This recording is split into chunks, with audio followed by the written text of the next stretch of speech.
اس کو اللہ تعالیٰ کچھ ایسے شعبے دے گا جس سے لوگ جو کمزور ایمان والے ہوں گے یا کافر ہوں گے وہ یقین کر جائیں گے واقعی خدا ہے۔ مثال کے طور پہ ایک دیہاتی کو کہے گا جس کے سارے اونٹ بھوک سے مر چکے ہوں گے، وہ کہے گا کہ اگر میں تمہارے اونٹوں کو زندہ کر دوں تو تم مجھے رب مانو گے؟ وہ کہے گا ہاں۔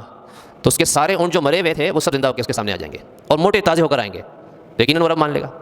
پھر ایک شخص کے پاس جائے گا، اس سے کہے گا کہ تمہارا باپ بھی مر چکا ہے، تمہارا بھائی بھی مر چکا ہے، اگر میں ان کو زندہ کر دوں تو تم مجھے رب مانو گے؟ وہ کہے گا ہاں۔ تو اس کا باپ اور اس کا بھائی زندہ ہو کر اس کے سامنے آ جائے گا۔ یہ اللہ تعالیٰ اس کو قدرت دے گا، لیکن حدیث میں آتا ہے کہ شیطان اس کے ساتھ ہوں گے، اور شیطان وہ اس شکل میں آئیں گے، یعنی وہ جو بھائی اور باپ حقیقت میں بھائی اور باپ نہیں ہوں گے، شیطان اس کے بھائی اور باپ کی شکل میں آئیں گے۔ تو وہ بھی اس کو رب مان لے گا کہ واقعی تم نے تو میرے مرے ہوئے بھائی کو زندہ کر دیا، میرے مرے ہوئے باپ کو زندہ کر دیا۔ ایسے ہی ایک بالکل ویرانہ ہوگا جہاں کوئی آبادی کچھ بھی نہیں ہوگی، وہاں جائے گا تو وہاں زمین کے اندر کے جو خزانے ہوں گے وہ سارے کے سارے نکل کے باہر آ جائیں گے، اور اس کے پیچھے ایسے چل رہے ہوں گے جیسے حدیث میں اس کی مشابہت دی ہے، جیسے شہد کی مکھی کے چھتے میں جو کوئن بی ہوتی ہے نا، جس کو ملکہ مکھی کہتے ہیں، ہر چھتے میں ایک بڑی مکھی ہوتی ہے اور ساری مکھیاں اس کی بات مانتی ہیں، اس کو انگلش میں کہتے ہیں کوئن بی۔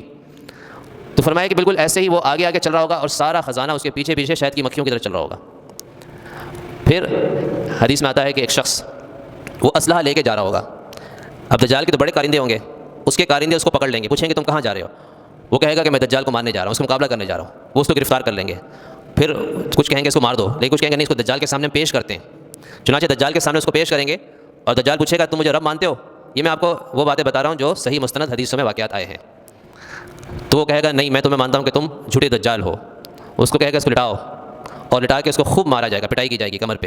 پھر اس کو کھڑا کر کے بولے گا کہ اب تم مجھے رب مانتے ہو؟ کہے گا نہیں، اب تمہیں یقین ہے کہ تم رب نہیں ہو۔ تو وہ کہے گا اس کے جسم کے 2 ٹکڑے کرو۔ چنانچہ اس کو بندے پکڑیں گے اور ایک آلہ لے کر آئیں گے اور اس کے سر پہ رکھیں گے اور اس کے سر سے اس کو 2 ٹکڑوں میں چیریں گے، یہاں تک کہ جسم 2 ٹکڑوں میں بٹ جائے گا، اور ایک ٹکڑا ایک طرف، دوسرا ٹکڑا دوسرا طرف، اور دجال اس کے درمیان سے چلے گا پھرے گا، یہ بتانے کے لیے کہ دیکھو بالکل 2 الگ الگ ٹکڑے ہیں۔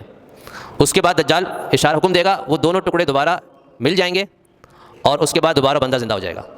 اب دجال کہے گا دیکھو میں نے تمہیں مار کے دوبارہ زندہ کیا، اب تم مجھے اپنا رب مانتے ہو؟ تو کہے گا اب مجھے 100% یقین ہے کہ تم جھوٹے دجال ہو، کیونکہ میں نے اپنے نبی صلی اللہ علیہ وسلم کی حدیث پڑھی تھی کہ دجال ایسا کرے گا اور وہ آج تم نے کیا۔ اس کے بعد دجال کہے گا اس کو لٹاؤ، اس کو لٹایا جائے گا، اور دجال کہے گا اس کو ذبح کرنا ہے۔ چنانچہ وہ ایک چھرا لے گا اور اس کے گلے میں چھری پھیرے گا، لیکن اللہ تعالیٰ اس کے گلے کے اوپر ایک پیتل رکھ دیں گے جس کی وجہ سے اس کا گلا کٹ نہیں سکے گا، اور پوری طاقت لگائے گا لیکن اس کا گلا نہیں کٹے گا۔ تو دجال اس کو اٹھائے گا، اٹھا کے آگ میں پھینک دے گا۔ آپ صلی اللہ علیہ وسلم فرمائے کہ یہ اس زمانے کا سب سے افضل ترین شہداء میں سے ہوگا، اور اس کے بعد پھر دجال وہاں سے کوچ کرے گا شام کی جانب، جہاں اس کی ہلاکت لکھی ہوگی۔ ایک دوسری حدیث میں دوسرا واقعہ ذکر ہے، غالباً یہ ایک ہی ہے، یہ الگ الگ ہے، اس کا کہیں ذکر نہیں۔ اس میں بھی ایسا آتا ہے کہ ایسے ایک نوجوان کو پکڑے گا اور اس کو کہے گا تم مجھے رب مانتے ہو؟ انکار کرے گا تو اس کے بھی اس طرح جسم کے 2 ٹکڑے کرے گا، 2 ٹکڑے الگ الگ ہو جائیں گے۔ حدیث میں آتا ہے کہ ان دونوں ٹکڑوں کے درمیان اتنا فاصلہ ہوگا جتنا کہ ایک آدمی تیر پھینکتا ہے اور تیر جا کے جہاں گرتا ہے، تو جتنا یہ فاصلہ ہے، فرمایا کہ ان 2 ٹکڑوں کے درمیان اتنا فاصلہ ہو جائے گا۔